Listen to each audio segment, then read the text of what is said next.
Hello, witches. Welcome to Moonstone Witchery, the podcast where we talk about witchcraft and spirituality in a modern context. I'm Rian Lockard, founder and head witch of Moonstone Witchery. You can find me on Instagram at moonstone_witchery or on moonstonewitchery.com. You can find me here on this glorious podcast, and I'm glad to have you with me. My intention with this podcast is to bring light to our modern world or our modern dialogue, the topic of witchcraft and spirituality, and to provide a resource for everybody who is interested in witchcraft, or for people who maybe have a family member into witchcraft and might be like, what is even going on? And that brings me to the topic of today's podcast.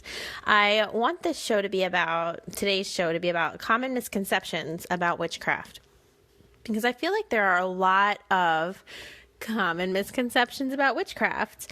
As I'm speaking to you, I have my little familiar, my black cat next to me, and I also have the puppy with me. So if you hear anything, you will know that that's what's going on.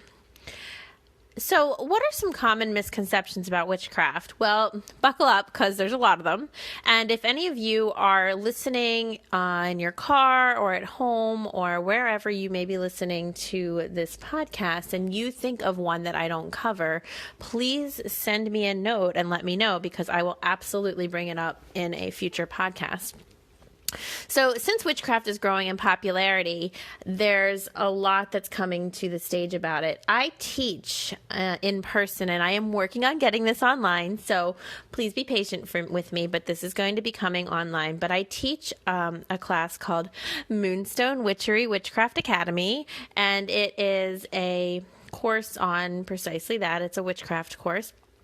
And when I teach this class, I always get at least one comment from students, and they say, well, my family is really freaked out because I'm into witchcraft, or there's a lot of witches, and the joke is, that there are a lot of witches in the, quote, broom closet about their witchcraft practice, or there's people who are drawn to witchcraft, but they feel as if they are not willing or able to take ownership of the word witchcraft, or to let other people know that this is where their interest lies. Another thing that happens frequently is that I will have people come to my talks when I'm speaking about witch work or witchcraft or the word witch, or I will have people come to my courses when I'm teaching about witchcraft, and they will say to me, why are you using the word witch? Don't you think, just last night actually, I had a lady and she said, don't you think that you would have this room twice as full if you were to not be using the word witch, and you were to just be saying you were teaching, magic or mysticism or spirituality? My answer to that is always the same. Yeah, probably my rooms would be fuller. And also, that's not why I'm doing this. So it doesn't matter to me if the room would be fuller or not. What matters to me is that I want to reclaim the word witch. I think that the word witch has a bad rap and a bad reputation. And I think it has a lot of misunderstanding and miscommunications and misconceptions around it. So I use the word witch with intentionality, purpose, and like a whole bunch of really strong, powerful energy behind it. And I do that on purpose because of what this whole podcast today is about, because there are all of these misconceptions surrounding witchcraft, the word witch, and what is it that we're all even doing. So I want to invite you to grab a cup of coffee or settle down and let's talk about these misconceptions. I also want to invite you to share this podcast with someone in your life who maybe doesn't get it. Share it with them with the idea, or maybe even with the phrase. You can send them a little note that says, hey, I know that perhaps you don't understand my spiritual path. I thought that this might help clarify a thing or two. Let's talk about it. Maybe we can hang out and chat, because who, first of all, doesn't want to hang out and light a candle and have some tarot cards and talk about spiritual stuff? I mean, I know I want to do that all the time. So first of all, that sounds like a fun event. But second of all, being able to send something to somebody else in your life who just kind of doesn't get it, is always really good because it allows you to deepen your relationship with another person. It allows you to say, hey, this is something that's important to me. Do you want to listen to it? Do you want to talk to me about it? Do you want to engage with me on this level? I'm trying to include you in something in my world that matters to me, and you can respond by showing up and listening to this podcast and understanding what's going on, and then perhaps we can dialogue about it. I do want to say not everybody that you send something to is going to listen. Not everybody that you invite into your world in this context is going to accept the invitation. But my perspective on that is if I invite someone into my inner world, if I invite someone into something that's important to me, if I say to someone, hey, I want you to know about this part of my life, and they don't accept that invitation, well, that tells me a lot about them and where they're at as well. And that's information that I can use to just kind of like take a deep breath and roll with it. It's going to hurt maybe if somebody who you care about doesn't actually want to learn more about this part of you, but at least you'll know. And at least you have done your part, which is trying to include someone in this aspect of you that matters to you. So give the podcast a listen. See if I say things that resonate with you. See if I say things that make sense to you. See if I clarify some of these misconceptions enough that you feel like, you know what, maybe I can share this with like my sister, mom, friend, brother, whatever, dad, whoever it might be. And see if maybe we start to cultivate a deeper connection because somebody in my life is willing to try to understand me on this level. And if you are listening to this podcast because somebody has sent it to you and because someone has said to you, hey, could you give this a listen? This thing is important to me. I'd love for you to approach it with an open mind and to understand that sometimes it's hard for us to explain the things that are important to us with our own words or from our own place. And it's more helpful or easy, or it's somehow more, I don't know, more honest or more accurate in some weird way if we send somebody something that says what we've been trying to say this whole time. So if someone has sent you this podcast and has said, hey, give it a listen, maybe you'll understand where I'm coming from. Please try to listen with an open mind and an open heart, and to understand that whenever someone sends you something and says this is important to me, that is an invitation to deepen your relationship with someone. There's the puppy. Did you hear her? She was like, right on, Mama. You keep talking. I love what you're saying right now. She approves of this message. She wants to learn more about witchcraft too, and she wants to like dive right in. So let's do it. So what's the number one misconception about witchcraft? Well, it's absolutely that it's like dark and evil, and that it's bad, and that it's the quote devil's work. Now, I said a lot of things just then, and I covered a lot of areas, like right with that one sentence. I talked about the evil thing. I talked about the dark thing. I talked about the devil. These all kind of seem like they overlap, but at the same time, they're absolutely all different things. So let's just kind of parse it out and take one thing at a time. Is witchcraft dark? Well, that depends on what you even mean by dark. Oh, there she is. She's like, yeah, tell me about it. What does it mean? I'm going to tell you, puppy. I'm going to tell you right now. So darkness or light, you'll hear about like dark witchcraft, dark witches, light witches, Glenda the good witch versus the wicked witch of the West, left-handed magic versus right-handed magic. Now, that's a phrase that really only advanced sort of actual practitioners tend to even really know about. Left-handed magic is the, quote, shadow work. It's the dark magic. It's the baneful magic, or what I like to call justice-seeking magic.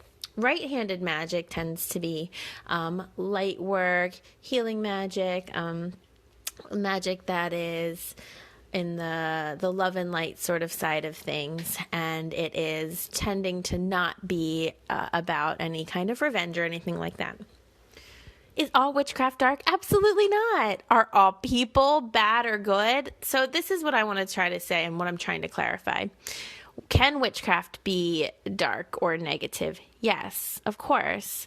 Can any spiritual practice be dark or negative? Absolutely. Could I go be a good Christian and sit in a Christian church and pray and be praying for something that might not actually be that good in the grand scheme of things? Absolutely, I could. I absolutely could. Would I be being like a dark Christian if I was doing that? Yes. So what I want you to understand is that witchcraft isn't inherently dark. Witchcraft isn't inherently evil or black or shadow or whatever words you want to use.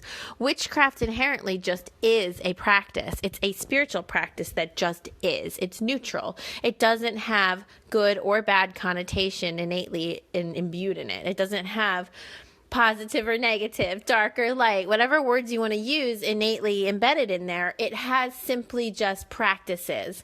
And you as a person, whatever energy you as an individual, you as a witch bring to your witch work, well, that's what's going to make it dark or light. That's what's going to make it good or bad, evil or I don't want to keep saying the word good, but that's the only other word I have for it. The intention that you bring to your practice, the intention that you bring to your craft, the energy that you put into it is what makes it good or bad, dark or light. And as a side note, I do want to kind of say we are trying to move away from language like dark or light in our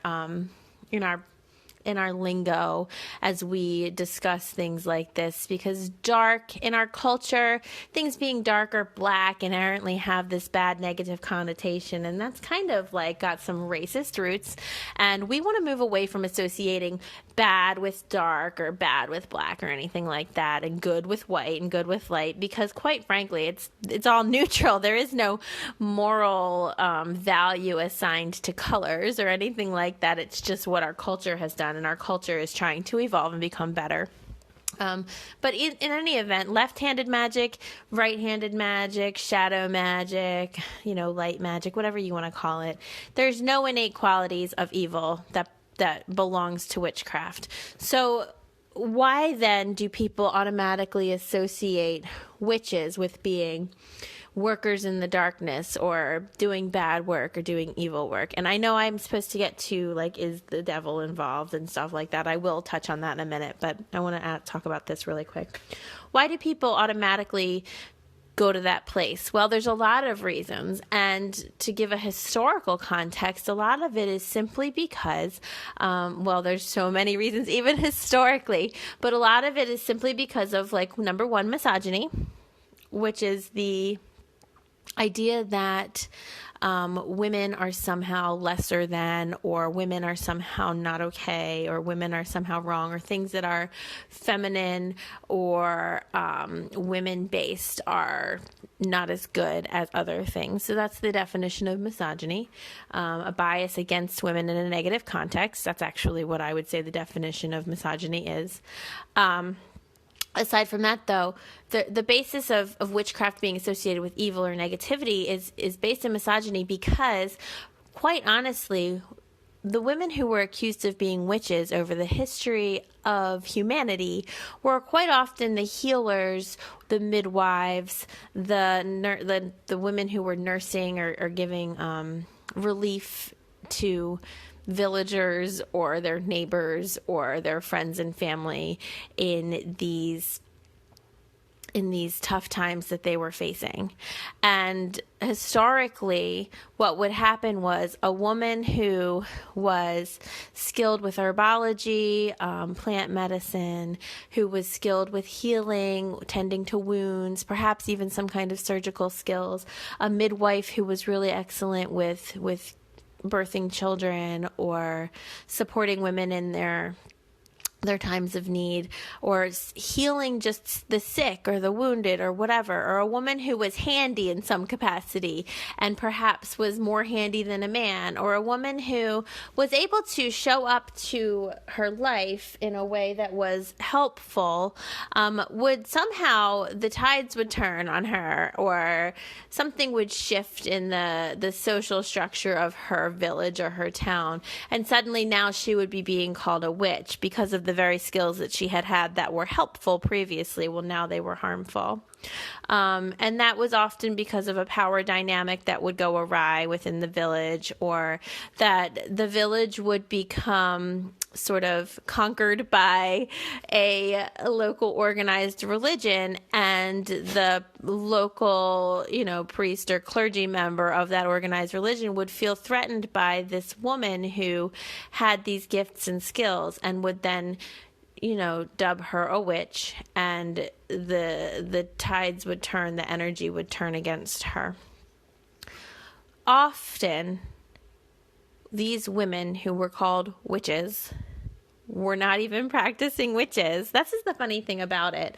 Historically, there have been, I read, and the name of it is escaping me at the moment, but I read a great book. I believe it's actually called Witch Hunt, and it was the history of women being hunted for witchcraft over the course of history. This book declared that of the 1 million women plus and men who were murdered for witchcraft, the majority of them, and we're talking vast majority, like a huge number of them, were not even practicing witchcraft. These people were just what I've just kind of spent some time describing to you, which was like these people were simply really skilled at their profession, at their vocation, but they perhaps, committed the crime of being born women or identifying as women, or perhaps they were too feminine of men, or perhaps they were XYZ, whatever it might be, situation. And so they got called witch at this time in history, and persistently now, which is why I'm doing what I'm doing, has had this negative connotation, which was just that, like, it's somebody who is against what is accepted as acceptable spiritually. I mean, it's just got this fear, this cloak of fear wrapped around the word. It's as if the word witch just comes with this whole other world attached to it. And that world conjures up all this fear, negativity, these biases, this energy of darkness, and the fear of what's unknown.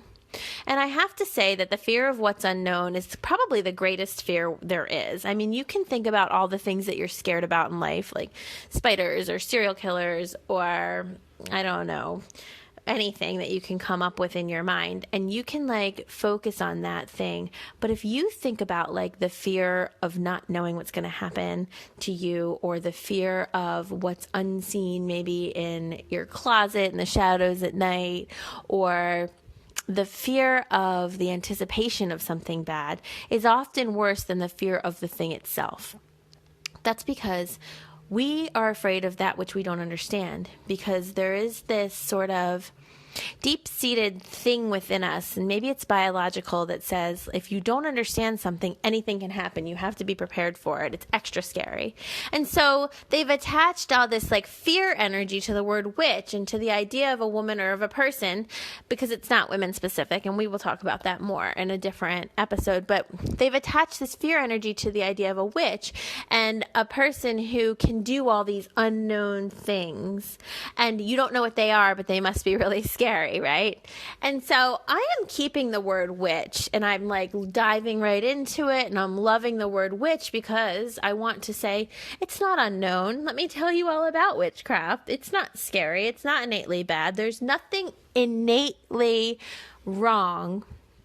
There's nothing innately evil. There's nothing innately dark about witchcraft. The word itself has been really corrupted and co-opted to mean somebody who, and really what it means, if we really want to dive back into that historical context I was giving to you, somebody who the church has said isn't really a person that they sanctify and that they agree with. Now, okay, that's fine. If you belong to and really ascribe to and believe the opinions of certain organized religions, that is your decision and that is your choice. And I'm never going to tell you that you're wrong. I myself am actually an ordained interfaith minister, which means that I have gone through a seminary program, a divinity school myself. Took me several years. I'm ordained. I actually teach on the faculty of a divinity school. I understand world religions. I understand the importance of spirituality in people's lives. That's why I work in the field that I work in. I understand the importance of your belief systems. And I want you to hear me. I am still a practicing witch. So I am someone who has devoted my life in a scholarly way to understanding religion and spirituality. I live my entire life with that as my guiding principles, as the thing I think about all the time, as where my focus is. And I still have come to the conclusion that witchcraft is a great thing for me. Just because it's great for me doesn't mean it's great for anybody else. But if you're listening to this podcast, it's probably great for you, or it's great for someone in your life. So please attempt to keep an open mind, just as you would hope that someone would keep an open mind when listening to you talk about your spirituality or what's important to you. A witch is generally someone who the organized religion of a certain area has decided doesn't match what they want their people to be doing. Now, historically, we understand that a lot of that comes out of control and power and a need for that control and power. That's fine. But what's happened now in our modern context is that fear has taken a large hold on the word witch. Fear, misogyny, and this whole idea that witchcraft is innately scary. Witchcraft is innately negative. So, again, if you're listening to this, I want you to know witchcraft's not innately anything. It's neutral. It's just a series of practices and behaviors. If you know someone who is innately a negative person or who is perhaps not always doing things with the best of intentions or with positivity as their number one purpose in things, well then okay, perhaps their witchcraft practice is going to be negative. But if you know someone and they are a nature-loving, really gentle, sweet person, and they're also practicing witchcraft, you might be like, I don't understand. And then you might say to yourself, I'm extra confused and or extra afraid because they seem so sweet, but they're doing this thing that I think is evil. Well, maybe it's your belief around their practice that is wrong and not that your idea of that person is wrong. Someone can be so sweet and a practicing witch. In fact, most witches I know are the sweetest people you'll ever meet because they understand and they know that witchcraft is about connecting to nature and it's about connecting to the innate energy of the universe and it's about connecting to the innate energy that exists in all things and it's about connecting to the beautiful soul that all objects and rocks and trees and plants and animals and people have. Witchcraft's about knowing that there's this energetic force in all things and just knowing how to access it and to work with it. That's what witchcraft is. It's not about summoning darkness. It's not about casting hexes or doing spells on people to bring them harm. It's not about being power hungry and just trying to grasp at everything that is bad that you can. It's not about worshiping the darkness. Witchcraft does often worship or understand the difference between the darkness and the light. Worship's a wrong word. I don't really honestly think that any witches I know do a lot of worshiping. I mean, perhaps one or two, but I don't know a lot of people in general who are doing a lot of worshiping. But if I were to know someone doing worshiping, I would say that most of the worshipy people that I know are not witches. So there's no blood or sacrifices. So here's some other stuff that are misconceptions around witchcraft. I have to talk about the devil. Is it devil worship? We'll chat about that in 1 second. I didn't forget. The next one though is are you sacrificing animals? Are you killing things, people, whatever? People are always did you put a hex on me? And I really got to rant about that for a second in a moment as well. But to start with the devil one, is witchcraft innately devil worship? No, absolutely not. It's not innately devil worship. So in order for you to even worship the devil, you have to believe in the devil. You know what I mean? So the devil is a fairly Christian based concept. So by default, and there are Christian witches, okay, but by default, in order for me to worship the devil, I would have to be a Christian. And then in that case, I really wouldn't be a witch for the most part. I'm making several generalizations there. Please don't blow me up. I know I'm generalizing. But like logic says to me, if I was to be worshiping the devil, that would mean I would be believing a specific series of beliefs that were gifted to me generally by Christianity or Christian offshoots, right? And Christianity clearly condemns witchcraft and doesn't allow it. So that right there kind of breaks the logic line. No, I'm not worshiping the devil. There are, if you look at history, the idea of the devil does come in many different forms, by the way, from many different polytheistic religions, many different mythologies over the course of time. The idea of the devil goes back to, quote, the horned god. There's many gods that have horns on their heads in many different prehistoric and like early pre-Christian religions. There's a lot of theories on where the devil came from.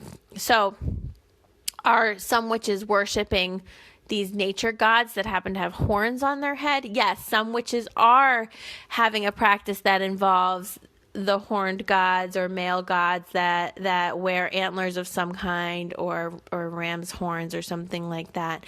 Yes, that is a practice.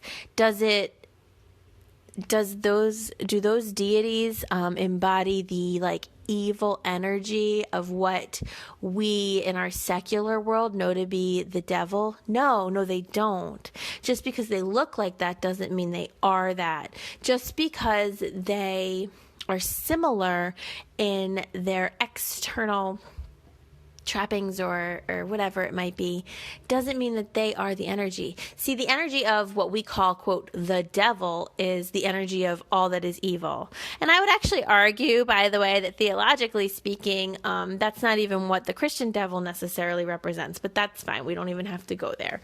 But what I do want to say is that if you're worried about someone worshiping the devil and you're like, see, she has on her altar this god figure and he has horns, ask your local witch that has that figure on her altar, ask her what that god is, because generally he's a nature-based god that just represents the divine masculine, and he is not about evil.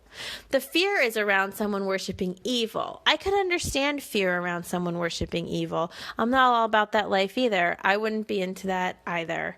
But what I'm saying is that somebody worshiping a masculine energy deity or god that just so happens to have horns is not the same thing as someone worshiping evil. There's a huge difference there. But there's a misconception that says, oh, if this, then that. If she's worshiping this figure, if she's using this figure in her practice, I don't know why I'm saying the word worship so much, because it's like I said earlier, it's not even really that prevalent of a thing. If she's using this figure, this deity, this energy in her practice, she must be having devil worship, or she must be inviting in evil, and she must be like really into dark evil energy. And that is not an accurate assessment. Just because there is that masculine energy doesn't mean it's evil. Ask the witch in your life if she or he is into really embracing or working with evil energy, and you'll get a very clear and different answer. I don't know hardly any witches who are calling upon the energy of evil in their practices, okay? Do witches work with the shadow side? Yes, absolutely. See, witches understand the dynamic nature of nature. Witches understand the duality of like the day and the night. Witches worship nature a lot. Witches are into nature a lot. Nature has winter and summer. Nature has day and night. Nature has dusk and dawn. Nature has the new moon and the full moon. Okay? But just because we can acknowledge that there is this duality doesn't mean that we are calling upon the evil, dark, negative energy of the world. Knowing about duality doesn't mean that it's evil. Acknowledging, oh, some energy is harder to move through than others is okay. That's just reality. It's not necessarily anything bad. Okay? The other question I get a lot about sacrifice: do I sacrifice animals? Is there blood involved? Am I sacrificing children? Whatever it might be. Absolutely not. There's no sense of sacrifice happening. No one is sacrificing anything. And I mean, I don't want to say no one, but the majority of practicing witches that you're going to encounter in this day and age in our modern era are not sacrificing. We're just simply not. Does blood magic exist? Yes, it does. You can use blood or any bodily fluids with permission from the source to do spell work. Is that common? Absolutely not. Is that something for a real advanced witch to do? Yeah. Any witch working with anything like that is supremely advanced in their witchcraft. And any baby witches listening to this should understand that as well. Like, do not work with things like that until you are very advanced in your witch work and you really understand what you're doing. But it's not common, and it's certainly not anything that's going to come from a sacrifice of any kind. When you hear that someone is a witch and you immediately go to sacrifice, I want you to understand that the place you're immediately going to is fear. And I want you to understand that it's absolutely not reasonable to jump to fear and to jump from assumption to fact and to say, oh, I'm scared. I've heard like witches are bad, witches are evil, witches sacrifice. No, none of that happens. If anything, witches are saving nature. We're the ones carrying bugs from inside our house to put them outside. We are the ones who are taking in animals off the streets because we understand that animals have innate souls and spirits. We are the ones noticing the hawks flying above us as we drive somewhere because we're interpreting the signs that they are bringing to us. We are the ones who will pull over on the side of the road to help give good energy to someone if there's been a car accident. We are the ones sending money every month to the World Wildlife Federation because we're trying to preserve the animals of this earth.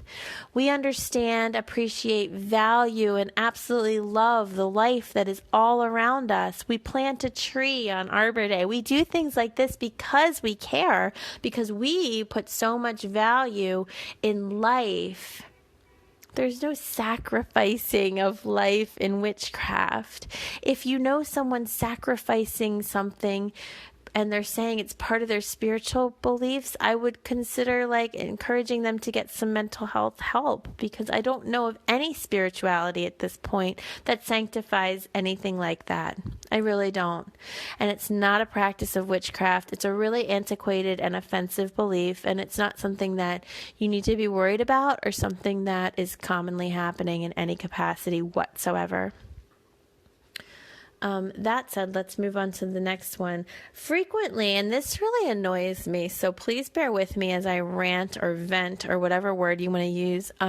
Frequently, someone will find out I'm a practicing witch, and within a while, you know, we'll cultivate a friendship, or in the past, if it was someone I was dating, they would go, oh, did you hex me?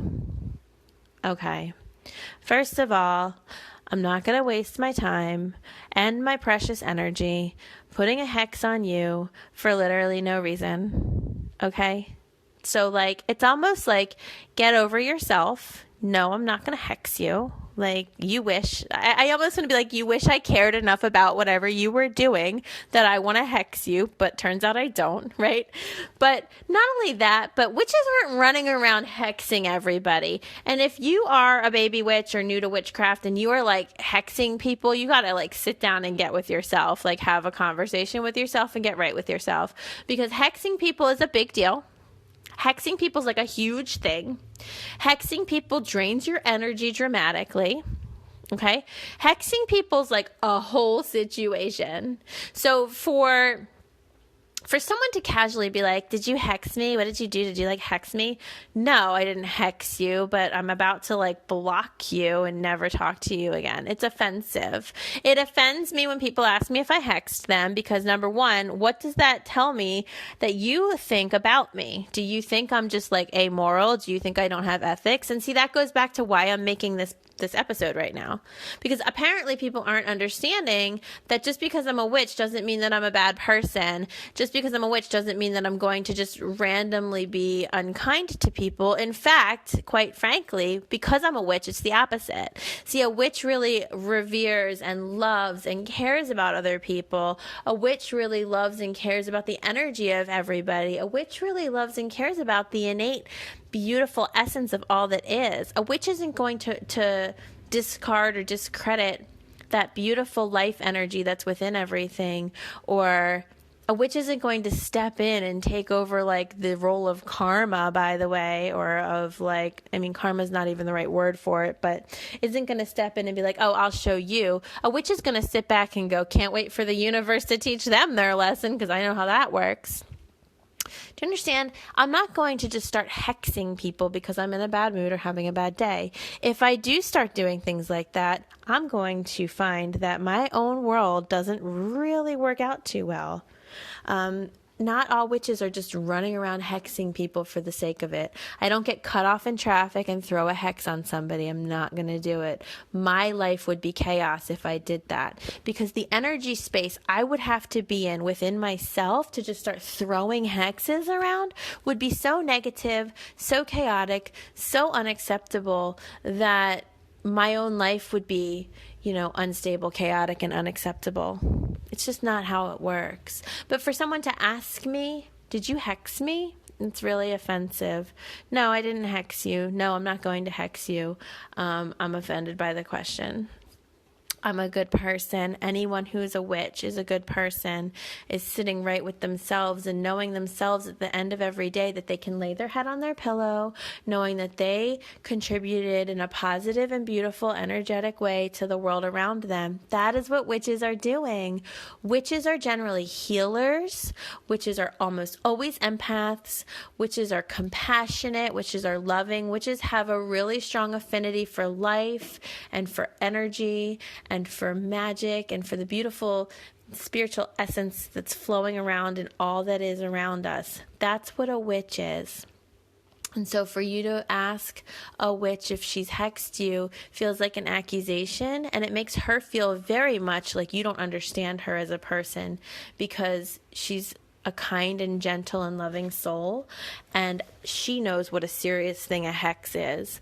So be careful just assuming that witches are hexing or witches are throwing out bad energy, because we are so well studied and so clear on energy.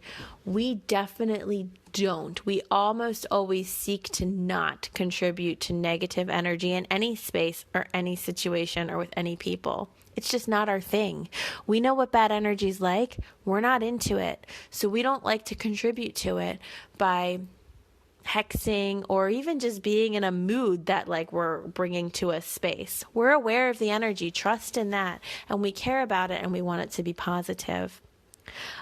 So these misconceptions that get thrown around a lot, that witches are innately evil or negative, that we're worshiping the devil, that we're sacrificing animals or creatures, that we're throwing around hexes, these are inappropriate, and they're inaccurate misconceptions, but they're common.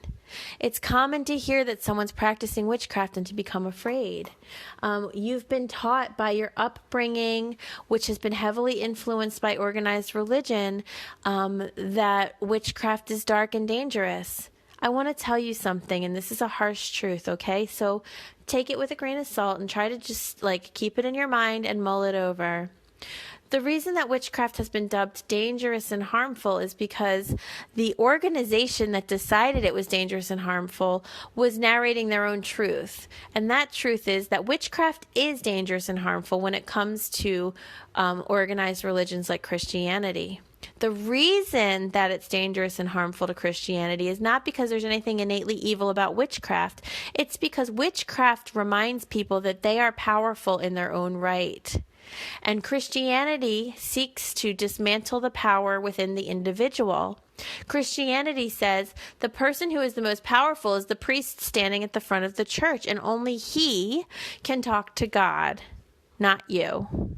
And witchcraft says, oh, just kidding, that's a bunch of malarkey. That's right. The most powerful person is you. Do you see the difference there? So can you understand why a Christian organization would say, oh, that witchcraft is evil and dangerous? Well, it's only evil and dangerous to the Christian organization, because witchcraft is saying you yourself are the most powerful creature. You are beautiful. You can access God yourself. You can access the source of all life. You can shift the energy of anything you want. You are this beautiful divine being. And that is dangerous, considering that the message coming from the church is divinity can only be accessed by certain members of the clergy who are all male, who are all standing in the front of a building, and you have to come here in order to check in with God. And all the power lies within us, and all the power lies within these specific clergy members. That's why witchcraft is considered evil or bad or harmful, because it is harmful to an organized religion that says, oh no, you shouldn't be powerful unto yourself. We don't want you to know your own innate worth. We have to give it to you. We have your worth. That's it.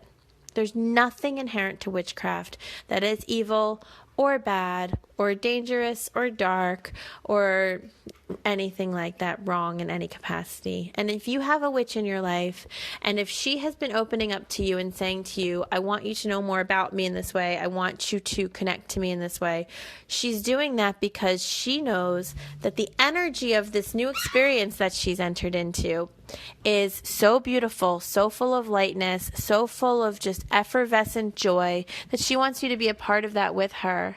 Witchcraft and spirituality is all about honoring the beautiful energy of everything around us. There's nothing evil about that. It's all about sinking into loving and cherishing the life energy that is flowing around us, innate in all things and within each of us. And it's all about learning how to access that energy in a really beautiful way.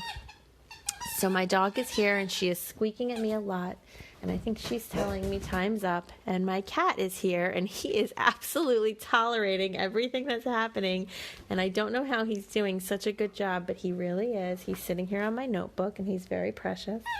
I want to thank you for listening. If you have any questions, feel free to submit them to me.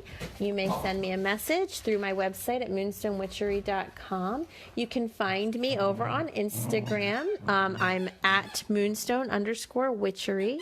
You can find me on Twitter. I don't know my Twitter handle at the moment, and I apologize for that, but I do have links on my website to all my social media. And I am really grateful for you for listening. And if you have any ideas for, I'm sorry about this dog. If you have any ideas for me about future podcast episodes, please feel free to let me know. Or if I forgot anything in here, please feel free to let me know that too. Thank you so much for listening. I hope to have you come back again sometime. Please subscribe and share with anyone who you think might be interested. I'm going in search of witches. Witches. Witches. I guess you found me out, huh? Yeah. You should come around here on Halloween. You'd really see something then. Oh, yeah? Yeah, we all jump off the roof and fly. You know, sort of like a coven. We were placed fester under some strange sexual spell. At what time will we be spellcasting?